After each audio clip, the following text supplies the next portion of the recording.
Hi kids, John here. I'm I'm excited. I get a chance to tell you this cool story about George Bush. I told you, I promised you. I try to keep all my promises, and like I told you, I always tell you the truth. So. But anyway, this is cool. It was somewhere down Miami and everything. It was after, I believe, Hurricane Andrew or something. At any rate, it was one of the many hurricanes that kick Florida's butt on a regular basis. Us being a peninsula of sand. Uh, Except me up north, I'm kind of high up. Yay. Uh, but at any rate, when I was down St. Pete, we got hit by a hurricane. It really didn't hit St. Pete, but it hit down Miami area, I guess. And this girl that a friend of mine, a minister, knew, he and her and a bunch of kids went down there. I say kids, they were young adults. And they went down to help with hurricane relief, and they were, passing out food and water and so on and so forth. And one of the girls that was doing it was wearing a very attractive young lady and smart as a whip, and thank goodness she's pretty much on the left, doing leftist things like helping out hurricane relief stuff, all those progressive things, helping people. Stop that, damn it. They'll learn to depend on it every time a hurricane hits.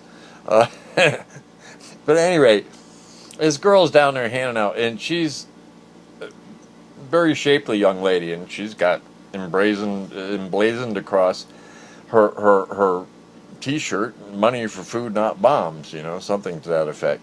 And it was something advertising Food Not Bombs, who are a decidedly, according to the government, leftist organization for handing out food, and just generally being good people. I love them. Very good people. Food Not Bombs. Give them $1 or $2, and they will put it towards feeding somebody who has less than you. But anyway, it's not an advertisement for them.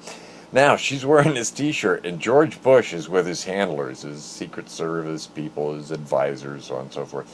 And he's going in his group, and he's going around doing his photo shoots and looking like he cares.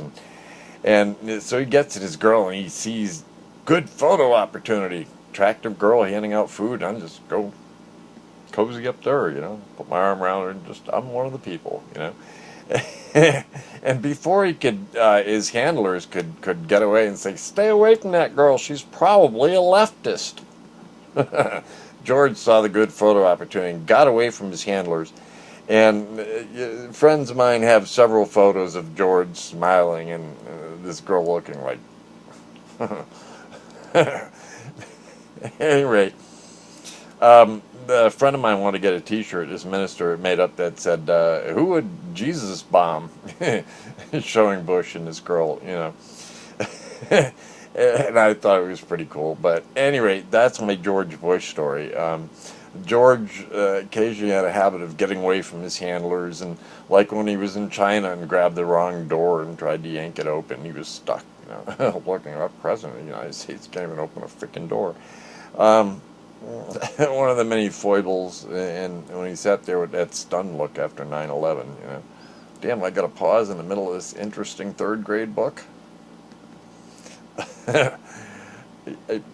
I'm sorry, folks, but it really was a dark stain on our country that we're still trying to repair.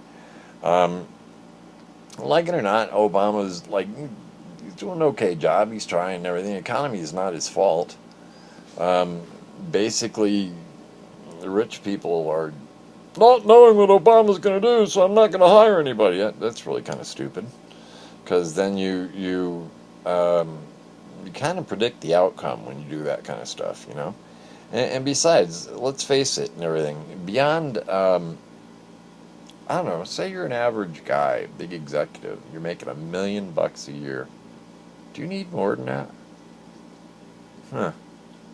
I'm inviting any person that makes over $1 million a year to please get in touch with me, and I shall tell if you're unhappy and you seek $1.5 million next year from your company, your directorate, your whatever you're controlling. If you're looking for a raise after making $1 million a year, take home. Okay, I'll give you that. Take home net $1 million a year, and you're having problems with happiness, and you maybe need more money than that to create more happiness. larger legacy, please get in touch with me, because I can show you some ways, man, that will excite you, thrill you. You'll have fun. You'll be excited about life. I will show you some ways, little teeny ways, where you can make such a giant impact. And I'll show you where you can be part of it, man. Right in the thick of it, man. If you have no excitement in your life, give me a week. Give me a week. Take a week's vacation. Take it with me. Hang out with me. With the same budget you're going to spend on your normal vacation, and I'll show you how to take that same amount of money and have way the hell more fun. There's a million neat things you can do if you have excess money and you're not having fun. What you can do is, you got a sports car. Okay, this is really good for you guys that are old like me with lots of money. Okay, just go and get, especially in Florida, this rocks. Get yourself a good sports car and everything. Put on a long wig, if you dare, or stay just the way you are. It's cool. If you got a fast car, this works. And you got a Mercedes, you'll take like these young punks in their Toyotas or whatever, no problem. But at any rate, you go into a toll line, right, and you hand them a roll of quarters.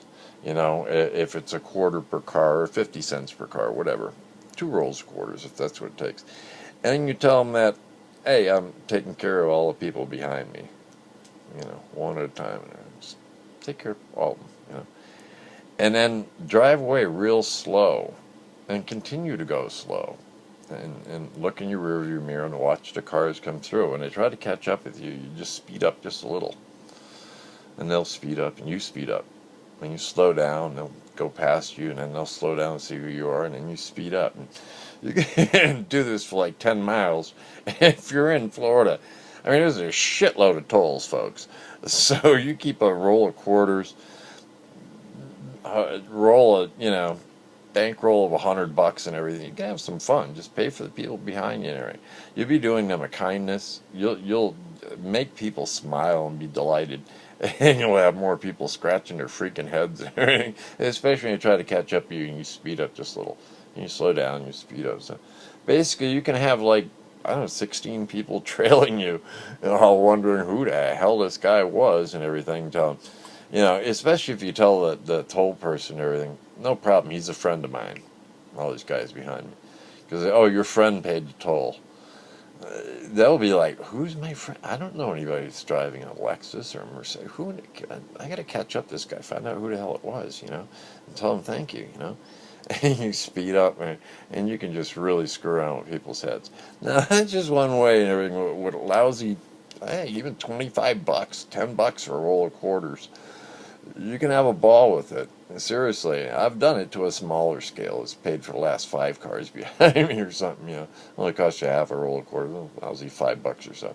Just pay for a whole shitload of them, you know. If you get a low toll, you're rocking, you know. But you can really have some fun. Just, there are weird ways to have fun. I don't know. Go out and buy huge things of bologna and just make up bologna sandwiches and wrap them up all up. And give them all over the place to the homeless and just talk to them. Some of those people, the homeless, residentially challenged, what it's called, have the most interesting stories, and some of them are so wicked smart. You never know. Maybe find somebody who works for your corporation, find somebody in the street that may be a miracle worker that's got ideas that think outside the box. That's what you want, huh? Well, just some thoughts on that and just my George Bush story. I'll get back to you with more entertaining shit later, I'm telling you. I'm trying. Now, about me, I'm going to occasionally say shit or something. A minor slip of the tongue, but after, you know, hearing what I hear about this teddy bear, I'm good to go. So, go out and see the teddy bear movie and you'll be able to appreciate me a little bit more. Because usually, as my friends say, damn, you get a little bourbon in you, you'll cuss like a sailor, but it's probably correct. But Jesus does love me, and he loves you too, and I love you too. So, anyway, this is John in Florida saying, hey, I'm out of here. I'll talk to you soon, I promise. Or, stop threatening me. That man's threatening me. No, I'm not. It's out of love. It really is. So I'll talk to you soon, and be happy, and be nice to everybody. And make sure your pet's got water. And everybody has water. Water is very important. Drink a lot of water. Have a great day. Bye. Love you.